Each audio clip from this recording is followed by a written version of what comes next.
নুন হলুদ লাগানো মাছগুলো ভালো করে ভেজে নিলাম। মাছটা একটু কড়া করেই ভাজলাম, ভেজে তুলে রাখবো। ওই তেলের মধ্যে রান্না করবো বলে আর একটু তেল দিয়ে দিলাম, জিরে ফোড়ন দিলাম, দুটো তেজপাতা ফোড়নে দিয়ে দিলাম। ফোড়নটা হয়ে গেছে, এবার আমি পেঁয়াজ কুচনোগুলো ওতে দিয়ে দিলাম। পেঁয়াজটা হালকা বাদামি হবে।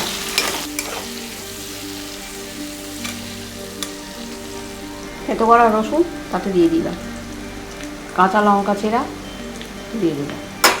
আর একটু নেড়ে নেবো। আদা বাটাটা একসঙ্গে দিয়ে দিলাম।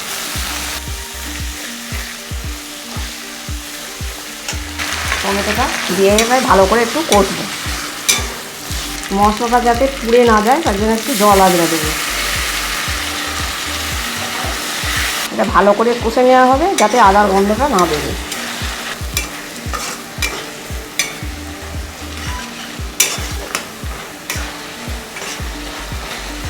আমাদের হাতে খুব একটা সময় নেই, 5 মিনিটে চট করে এটা হয়ে যাবে।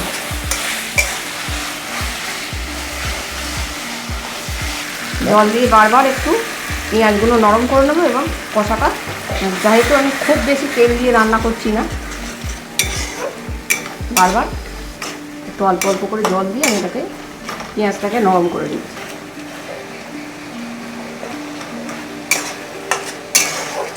এবার আমরা নুন দিলাম, এবার হলুদ দিলাম,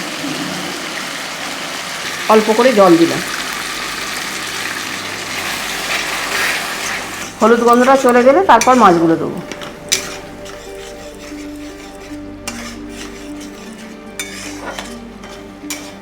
এবার পেঁয়াজগুলো নরম হয়ে গেছে, হলুদ গন্ধ চলে গেছে।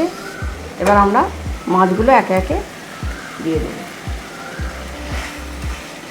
এবার একটু পরিমাণ মতো জল দেবো, মাছটা যাতে নরম হয়।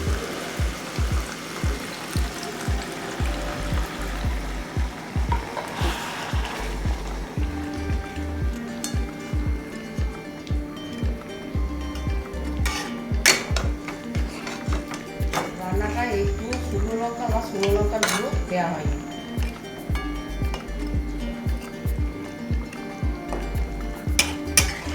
মাছগুলো ভালো করে উল্টে পাল্টে মশলার সঙ্গে মিশিয়ে দেবেন। এবার একটু ফুটবে।